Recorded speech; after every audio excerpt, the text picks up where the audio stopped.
Bonjour, bienvenue dans cette courte présentation de DigDash où à travers trois types de tableaux de bord, je vais vous montrer comment vous pouvez organiser vos données. Premier type de tableau de bord, on va être ici sur un tableau de bord de communication. L'objectif est de partager au plus grand nombre les informations pour lesquelles ils n'auraient pas forcément de connaissances préalables.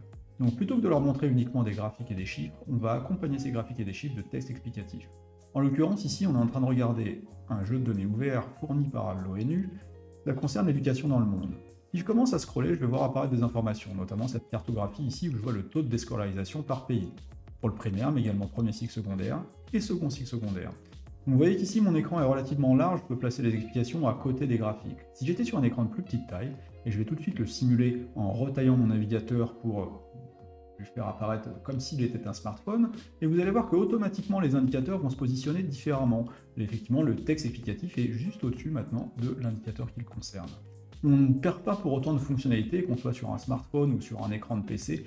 Toute la navigation qu'on pourrait imaginer, par exemple ici si je clique sur Océanie, je vais rentrer dans le niveau de détail, elle continue d'exister. Ok, je ne vais pas rentrer dans le détail de cette démo, vous pourrez la retrouver sur notre site digdash.com.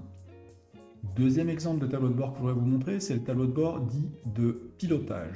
Donc là encore une fois un exemple très simple, l'objectif de ce tableau de bord c'est de montrer à des dirigeants ou des décideurs un ensemble d'indicateurs relativement condensés sur une page pour pouvoir avoir une vision à 360 degrés d'une problématique particulière.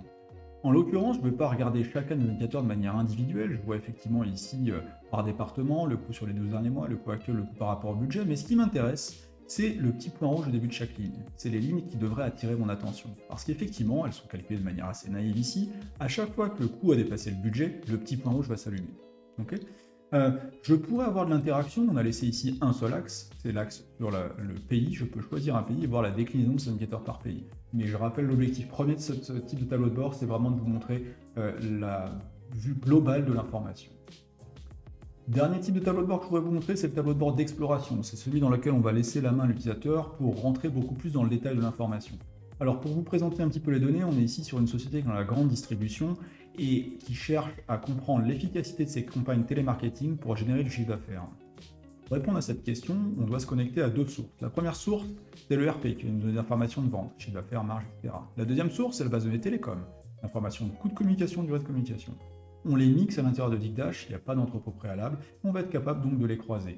Si je choisis un filtre sur une année, l'ensemble des indicateurs est filtré pour cette année. Si je choisis un pays en particulier, encore une fois, l'ensemble des indicateurs est filtré par ce pays. Donc vous voyez qu'en termes de temps de calcul, ça utilise la base d'analyse DigDash qui permet d'avoir, même sur des millions de lignes ou des milliards de lignes, des temps de réponse qui sont de l'ordre de l'instantané.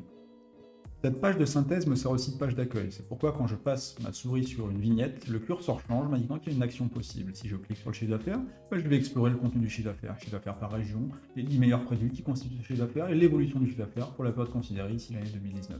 Je peux continuer à rentrer dans le détail de l'information, il n'y a pas de problème particulier. À n'importe quel moment, je pourrais aussi tourner ma carte pour obtenir le tableau de détail correspondant à cette carte.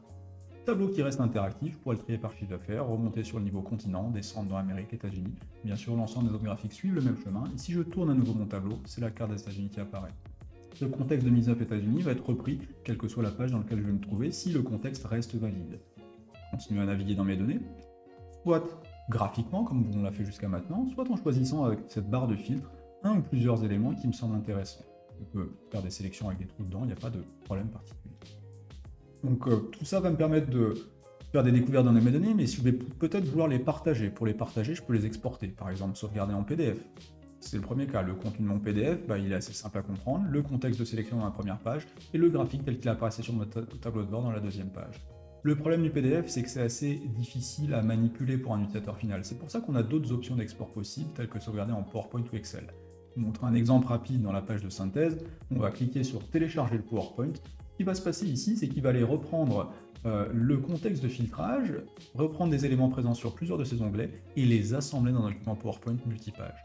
Le contenu de mon PowerPoint, on le voit ici, effectivement, la date du jour, puis des éléments graphiques conservent le contexte de filtrage qu'on a mis en œuvre.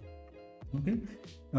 Dernière chose que je voudrais vous montrer, c'est la capacité d'un utilisateur pour pouvoir enrichir un petit peu de l'information. On va rentrer ici dans l'onglet Analyse, alors je vais enlever le filtrage existant, pour revenir à l'état initial, et vous allez voir qu'ici je vais pouvoir manipuler ce tableau. Donc je m'adresse à une autre population d'utilisateurs, les analystes, qui vont pouvoir effectivement aller plus loin dans leurs détails. Je vais prendre par exemple ici les pays et enrichir mon tableau avec par année par pays le coût de communication. Je pourrais rajouter un total, je le fais en glisser-déposer ici, mais il y a d'autres options pour le faire dans Dig Dash. Je peux rajouter d'autres mesures, je peux faire des filtres un peu plus complexes, des transformations un peu plus complexes sur mes données. Par exemple, prendre année-1, le poser sur coût de communication, ça va me créer automatiquement la colonne coût année-1. Je pourrais me mettre dans un contexte en particulier, l'année 2019 par exemple, je peux enlever ma notion de durée, donc on voit que je peux très facilement manipuler tous ces chiffres. Je peux également, j'ai un autre moyen de créer de l'information dans Dig Dash pour des utilisateurs un peu moins avancés, c'est la question langage naturel. Donc ici, je vais pouvoir poser une question, par exemple coût par type de ligne. Si je pose cette question, ça va interroger mes sources de données et générer automatiquement un graphique. Ici, un graphique en barre qui va me présenter, dans mon contexte de filtre actuel l'année 2019, la répartition par type de ligne. Je peux rentrer dans le détail, bien sûr, mais je peux aussi enlever mon filtre sur 2019, je peux aussi remonter au niveau le plus haut. Je pourrais poser une autre question, par exemple à la place par type de ligne, je vais mettre par année. Si je pose cette question-là, cette fois-ci, il comprend que l'année étant une dimension continue, la meilleure manière de la présenter, c'est de faire un graphique en courbe. On peut poser des questions diverses et variées. Je pourrais demander le coût pour le Canada, par exemple. Alors j'ai fait ici une faute de frappe, mais notre algorithme de fuzzy matching va bien évidemment comprendre qu'il s'agit ici d'une géographie et qu'on va pouvoir le présenter sous forme de carte. Voilà pour cette courte présentation. Je vous encourage à vous inscrire à un webinar pour obtenir plus de détails sur la manière de charger les sources de données et les mettre en œuvre à travers l'éditeur de tableau de bord. Merci à tous, bonne journée.